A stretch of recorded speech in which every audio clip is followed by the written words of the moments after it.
So Chettiars used to live there. They basically, they started a business for selling of salt. Then they went into grain, spices, clothes, gold, diamond. Finally, they ended up doing money lending business, which is the private banking business. That has become a main business later. The Chettiars used to stay in Kavalipur, but they used to go to different kingdoms in India to do the trading business, and also they used to sail across the sea, going to different Southeast Asian countries like Burma, Indonesia, Thailand, Singapore, Malaysia, and also to Sri Lanka. So they used to go there, those business come back with the wealth, keep it in their houses in Kavalipur, and go back again. That was their routine. Everything was going well, and the Chettiars were, earning a lot of wealth, and the city called Kavalipur, was flourishing with a lot of wealth. But unfortunately, end of 16th century, there was a massive flood which hit Kavalipur. It was not named or known as tsunami in those days. So it was a tsunami, right? So that washed out almost 90% of Kavalipur. Most of the main members in the family were doing business in different parts of India and also different countries in Southeast Asia. But their families, like their parents, their children, their wives were living in Kavalipur, they all lost their life. And they also lost all the wealth over the years. So hearing this, all the Chettiars, wherever they were doing business, they all came back from, those countries and those races in India. They all joined together. They all decided to move out of Kavalipur, to a safer place. So they were on a discussion when to move next. Now, during that particular era, this particular kingdom was ruled by Raja Vijayarajanatha Tondaimman, the king of Pudukkottai. The king of Pudukkottai knows well about Chettiars and their trading skills. Before Chettiars came and settled down in Kavalipur, they used to live in an island near Kanjipuram. Okay, it's called Tamil Nadu. Okay, so whichever kingdom Chettiar used to live, those kingdoms used to flourish with wealth because of Chettiars' trading skills. So King Tondaimman had a wish that he wants to bring the Chettiars and make them settle in his kingdom so that his kingdom will become economically strong and also will be on. So King Tondaimman had sent an invitation to the Chettiars, inviting them to come and settle in his kingdom. He also offered them free land for building houses and also offered them free land for doing agriculture because Chettiars have lost everything in the flood, so they have to start something from the scratch. The Chettiars have got the invitation, but Chettiars are, more particular about staying in a very safer place. So after receiving that particular invitation from King Tondaimman, Chettiars have analyzed this place and they came to know this particular region is very suitable for them to live because this particular region is located in the higher part of the earth, okay, where the rainfalls will not easily come and affect. Number two, this particular region is located away from the major water bodies. Like river is about almost 100 kilometers away from here. Also the sea is about almost 100 kilometers away from here. So Chettiars have felt this is a very safer place for them to live, where they will not get affected by any natural calamities. So they accepted the invitation from King Tondaimman. They have all moved from Kavalipur, they came and settled in 96 villages originally, out of which 76 villages are still existing. In these 76 villages, Chettiars have built about 15,000 mansions in 17th, 18th and 19th centuries. Alright, 15,000 mansions in 17th, 18th and 19th centuries. And this is one among those 76 villages are still existing. This you can call it as a smaller village because this village has got only 65 mansions. Whereas there are villages like Kottayur, Pallatur, Karnataka, those villages have got more than 300 to 400 mansions in each village. So that is how the 15,000 mansions are spread around in 76 villages. So Chettiars came, settled here, built these mansions. So that is why it has become, Chettinad. So Mr. T.S. Krishna Chettiar is the one who built this mansion. We are a hotel group called Sandhu Chakra Hotel, South Sandhu group of hotels. We have hotels in Trichy, Tanjavur and Madurai. We took this property from the current generation of Krishna Chettiar, his third, fourth and fifth generation. And in the year of 2007, from 2007 to 2010, we did the restoration of this mansion. And in 2010, we opened this as a hotel. So as of, if you see it, it's about 15 years as a hotel. This place is ramping up, all right? Now going back to Mr. Peanut, T.S. Krishna Chettiar was a very humble businessman. He started his business with selling of colored dhotis called tidings or lungis, we call it.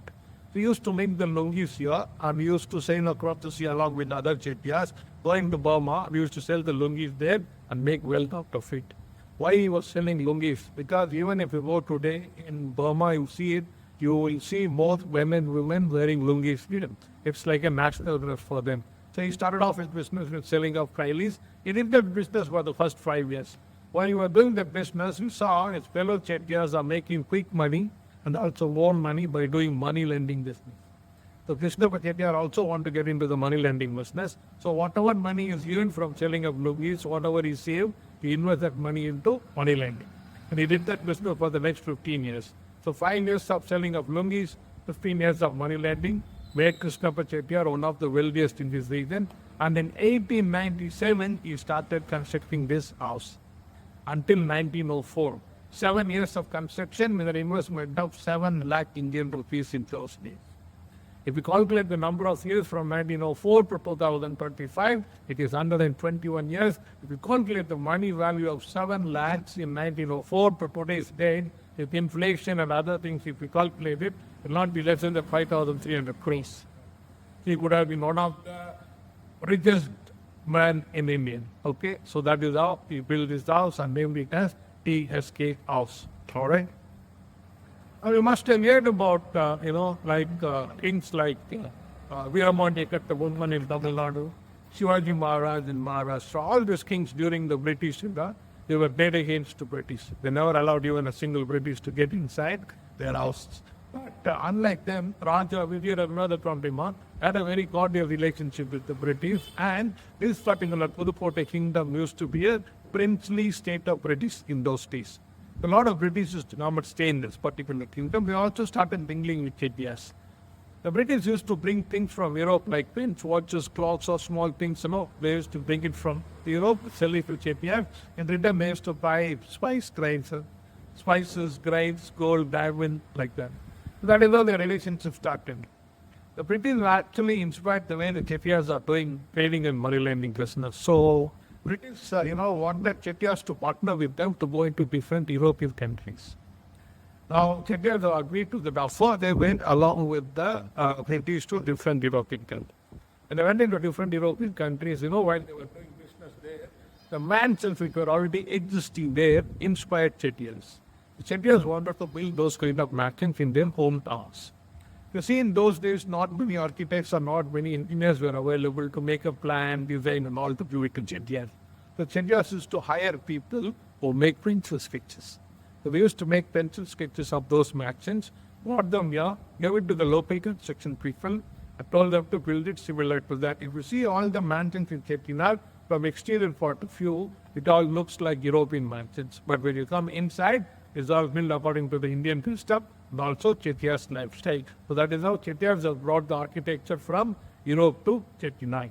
Since Chettiars have had the opportunity to go into different Southeast Asian countries and also European countries, they not only brought the architecture, they also brought a lot of construction materials to build their houses. If you see, for example, this particular pillar here, this is Italian pillar, all right? And the tiles here, which are Italian marble tiles, okay? The whole top, what you see, these are teakwood frames.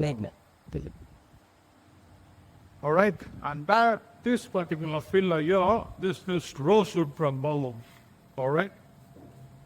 And those are stained glasses are from Belgium. The sunset, you'll find only black and white. When the sun comes up, in the morning, when the sun rises, it will turn into color.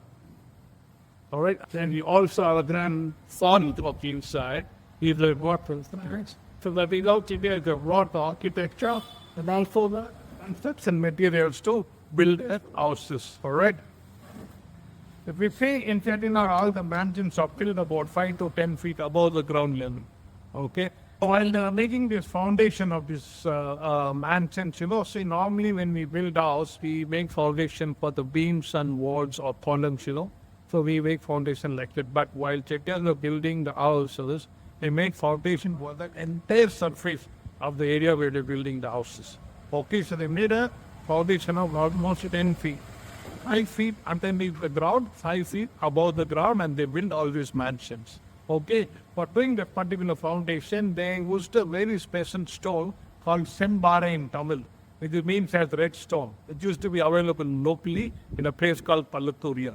That particular stone has got a speciality of not allowing the water stay inside the ground. Where water comes from underneath or the rainwater or something goes from the top, it absorbs the water and evaporates it out. So the underneath surface of these all mansions always stays very, very dry. Even earthquake may not shake these mansions. So there are very, very strong foundations be made. All right.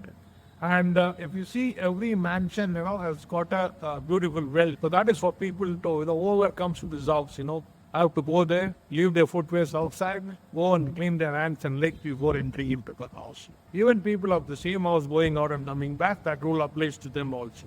They have to go, wash their hands and legs before entering into the house. All right. Now this particular part of the house is known as Mugapu. Mugapu means the facade of the house. So this is where basically Chettiar used to do their business, their money lending, trading and all these things. All right. So Chettiars had a very beautiful, systematic, disciplined banking system 200 years back. So they used to have their accountants called Kanakapillai sitting behind the box 1 year and 1 year. Okay, so they used to sit here and the cashier sitting this side will only receive money, he will not lend money. The cashier sitting this side will only lend money, he will not receive money. So whatever money he receives during the business hours, he keeps that in that particular room. And whatever money has to be lent, it will come from that room. Now what happens if the money goes here, how the money comes there, we will understand in the next part of the talk. Now very interesting part here is, these accountants are not from another community. They are also from the same community of Chettiars. Now sons of this house would be working as cashiers in some other Chettiar mansion. Sons of some other Chettiar will be working as cashiers in this particular mansion. Okay? Because Chettiars had a very strong belief that if their own children learn business in their own houses, they would not become skilled. So they've been sent to another Chettiar to learn the business for 10 to 15 years before they come and take over the business in their own houses. We call that internship now, So Chettiars have had internship 200 years back. From 1897 to 1904. Almost about 200 craftsmen for all 7 years.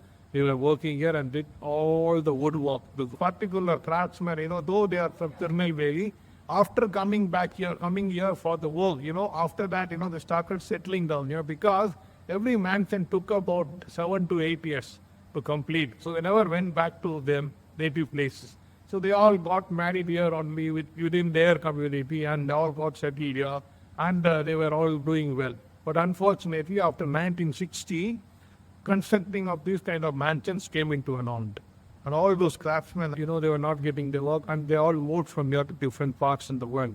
But unfortunately, today there is no one who can do this kind of beautiful carvings. But this is completely wood. It is only painted with golden color. You see here, down, they carved this beautiful elephant here. After carving this beautiful elephant, they carved this beautiful chariot on top of it. After carving this beautiful chariot, they carved these pillars. After carving these beautiful pillars, in between the gap of this pillar, they carved a Amman statue inside. Between the gaps of these pillars, how intricate it is.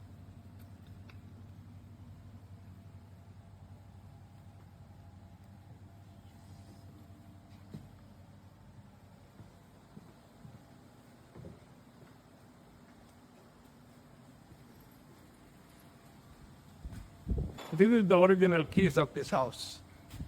This is also 121 years old. You go inside and see how this works now. All right, please come.